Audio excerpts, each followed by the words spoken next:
Hi, my name's Tony Chohan, nicknamed T-Rex, as most people know me in the pool world from. I'm just going to tell you a little bit about myself and how I started playing pool and why it happened and how the journey started. I started playing pool when I was about 14 years old. I grew up in Sacramento, California, Citrus Heights. I started out playing for the simple fact I used to play video games as a kid. Like, which kid doesn't play video games? So at the age of 14, we would go to the bowling alley for a little while and took up bowling for maybe about a month. That didn't last very long. It was kind of boring to me, so I said, man, I don't want this. So I went into the pool hall because me and my cousin, we liked to play Mortal Kombat and Street Fighter at that time. It had just come out, so every little money that we got, whether it was $5, $10, we'd stick it into arcade games. So the only place that was nearby where we could walk to was a pool room. In the pool room we went into, we would play the video games. So one day we're leaving the pool room and the owner goes, hey, you guys want to play in the pool tournament on Sundays for 18 and under kids? They were like, first place pays $15 and second place pays $5. And there's no entry fee. So of course, as a kid, what do I think? Well, yeah, if I can win that money, I get to play more video games. So I did. So that's where my journey started. I had a pool room that was about 3/4 of a mile from my house. So as a kid, we would always go to that shopping center and stuff. It's not like this day and age of kids compared to that day and age of kids. It was just totally different. So, we used to run around on the streets and play football, baseball, basketball, and all that stuff. And so it just kind of started from there. So that first time we played in the tournament and we just happened to win, and then I played in another one where there was like a qualifier maybe a few months later, going into it, I would go into the pool room and play every chance I got, obviously as my parents didn't like it, me being in the pool room, but it is what it is at the time. So, as a kid, you never listen to your parents to an extent, you listen to them for certain things, but you don't listen to them on, the things that they tell you not to sometimes, so it was just one of those things I ended up doing as a kid. And when I was like 7th, 8th grade, I'd go to school with my pool stick.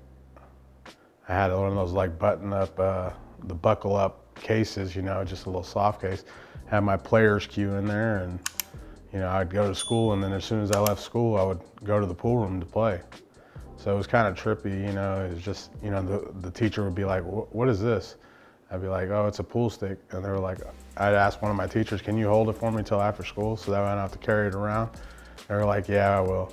So after school, I'd go grab it, and then I'd go to the pool room if I had a chance to, and I could go to the pool room maybe for an hour or something. So I'd hit balls if I had a chance to. I wasn't every day, but as much as I could, I would. After that, it was like maybe a year into it, I got to play in like the junior nationals, and I ended up winning it for our Northern California area. I don't even think there was that many kids that showed up, matter of fact, at the time. And I ended up winning it, so we got a free trip to Las Vegas. So me and my family and my cousin, we ended up going to it. And that's where, I think I seen like, I seen all these kids. I wasn't a very great player at the time, so I seen all these kids that played really good for their age and everything. I grew up in the era of like Jesse Bowman. Jesse Bowman was the one that stuck out to me as a kid, and he would win, the junior nationals almost every time around my age bracket. But I only went that one year. I went back home and I started playing a lot more, and I'd get in action. I was the guy that come in the pool room and I'd want to play for $10 or $20 as much as I could. Anything I could come up with, I would play for it. So I just kind of grew up in an era where I was always trying to gamble for cheap or whatever if I could, or people would put up the money for me or whatnot. If I had 500 and I wanted to play, I'd play 50 or $100 sets if I could.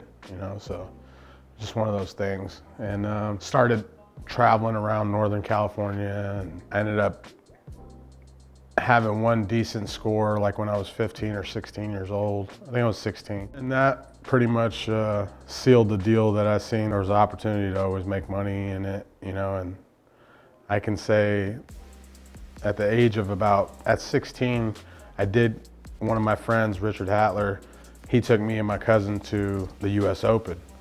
A little bit before this, the first time I got a chance at the time, I think the Camel Pro Tour was around, and it happened to come to San Francisco, which was a couple-hour drive for me to go to Chalkers. And Chalkers was a pool room that was 21 and over, so I couldn't get in. So at the time, me not being able to get in, I just wanted to see like Efren at the time, and you know, there was Efren, Tony Ellen, Johnny Archer, Bustamante. You know, those were the four big, you know, players at the time. You know, there's a lot of good players around at that time, but those were the ones that kind of stuck out and had the name, and you know, that's who you kind of wanted to grow up and emulate in a way. So I tried to get in, they wouldn't let me get in, so I had to kind of watch from the windows. And then I seen Efren standing by the door, so I asked the security guard if I could come in just to get my player's cue signed by some of the players. Happened to be like Bucktooth was sitting there too, and Bucktooth was like, so I was getting Johnny Archer and Efren's autograph, and then I got Tony Ellen's, and there was somebody else, I forget who it was, and Bucktooth's like, look, he doesn't even know who you are. And so I kind of was like, oh, well, I'll get his autograph too, I didn't know. You know, and I think at the time it was Tony Ellen at the time, or was it Tony Ellen, or it was somebody, I just can't remember who. But yeah, you know, they were super cool at the time, and you know, as a kid, that's kind of like, you know, what you wanted. You know, you look up to somebody, obviously, you know, as a kid. So those are kind of the people that I had happened to look up to at the time, because they were the great players of my era.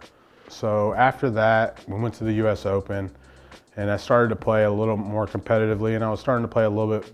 I was playing pretty decent. I wasn't playing great, but I was playing decent.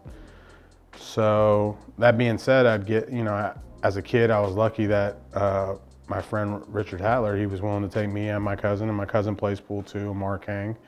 And Amar was always better than me and he still is a great player. So, you know, it's like, for me, he was always the better player. So I would always get he would teach me little things here and there if he could, you know, and, you know, he'd try to put pressure on me to play better, you know, and it's kind of one of those things. But like the one thing that stuck out to me, I went to the US Open, I think I was 16 or 17, and I got to play on the TV table at the time.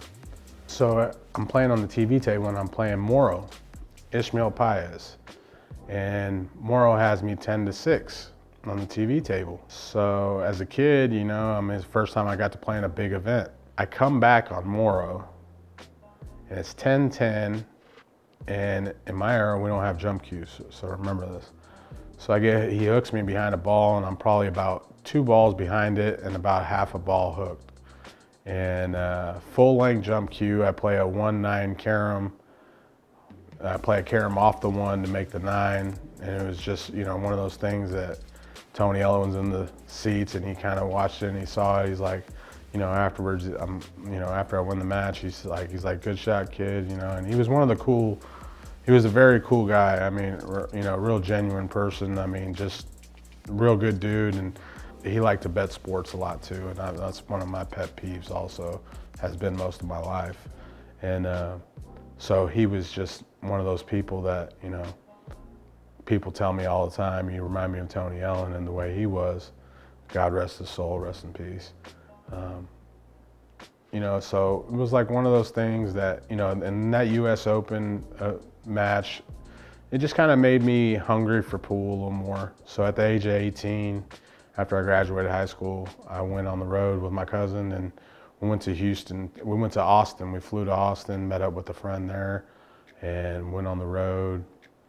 And we ended up staying out on the road for about 9 months. We ended up staying in Houston for a long time, and we came to New Orleans, I think, for about a month after that. And it was a heck of a road trip and a heck of a life lesson, you know, like, you know, at that time, there was periods where there was real good action and you could stay in action, and the cost of living wasn't so tremendous that you didn't have to make a lot, but you could always profit. You know, you can make, you know, back then you could play people and make $300 to $500 a day easily, just, you know, not even having to play big sets really.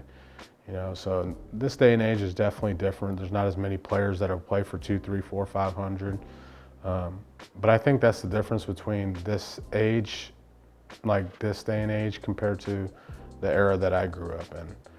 uh, everybody's very careful, and I think it stops people from playing better pool, in my opinion. I just think that when you're hitting balls all the time and you're not actually getting either rewarded or punished for losing or winning, it just makes it hard for you to be hungry to play better. So to me, I think that that's one of the things that kind of made me who I am now. And it just kind of happened to be like that. I want to say like after that road trip, it really changed a lot about my outlook on pool and the future and everything like that. And you know, I went on the road several times after that, and you know, just grew up around, you know, it wasn't really like I was trying to hustle. I was just trying to, you know, we were trying to make money and play people and stay in action. And, you know, the action's kind of one of those things that helps you become better. So for me, it was a really good time in my life. And, you know, the adventures, and, you know, you have the highs, the lows, and just like any story, you know. At that time in the 99 to early 2000s, pool was really good. You know, it was like you know, you go to the Derby. So the first year I go to the Derby, I believe the first time I went to the Derby was like 2002. Made a lot of money, and I lost to one person. It was at the very end of the trip. It was when the Derby was at the old Executive West Hotel. And that's when, you know, that was fun because it wasn't in a casino. So the players all had money. Everybody that came had money. Everybody was betting on the side. Everybody was, you know, giving action. And that's just what makes pool so much fun, is you can always have a chance to make a dollar and sweat something. And it's just like anything else in sports, you know, everything that excites sports for the most part is the gambling side of things. I mean, look at people bet baseball, basketball, football. I mean, those sports wouldn't be nothing if it wasn't for gambling. So I think the gambling aspect has to come into pool. And I think it's starting to, you know, I've seen Matchrooms kind of made a tie-in with, like, I believe it's Bet Now or something. So they were able to get an event with some action being taken on some certain matches and stuff, which is cool. It's cool to see the gambling side of things, because I think it ties in well, because just like any professional sport, you know, you have to have gambling involved in a certain type of way, whether it be limited or whatever, you know, because obviously we're not as big as Major League Baseball, we're not as big as NFL, we're not as big as NBA, we're not big as any of those other sports, but we are big. You know, pool is one of the main sports in the world that's played by the most people, honestly. You know, so it's very cool that we're in a game that there's a lot of people that can relate. It's just the way that it has to come off. Pool's been great to me. I mean, I've made a living. I've been able to get by, you know, and I'm able to do what I like to do. And you know, I thank all the fans out there, because without them, there isn't no me. You know, I gotta kind of, you know, be very thankful that there's people that are willing to support and willing to give me an opportunity and, you know, put me in action if I need be. And the fellow pool players, you know, they're great too. I mean, you know, I think the certain type of people that we are able to get in action with, it makes the game great, and it gives the fans what they want to see, like anything. You know, when there's a football game on every Sunday, the fans want to see it. So if pool gets to be where we can make the fans be able to see something every week, I mean, that'd be great, you know. And I think that's where we are at pool, you know, in the streaming era, and in the era of, we're headed in a direction where it's getting out to the mass. So that's what's great about pool right now in this day and age. I want to say there's a lot of other little things that I'm probably leaving out along the way, but I just wanted to give you a kind of glimpse into my life up to the age of 21. You know, I've won many tournaments and lots of great achievements over the way. Most of my successes, I believe, have come, you know, in my mid-20s and up until now. You know, I'm still doing great, and, you know, I'm still able to play pool at a high level, which is good. You know, God bless, you know, as far as that goes.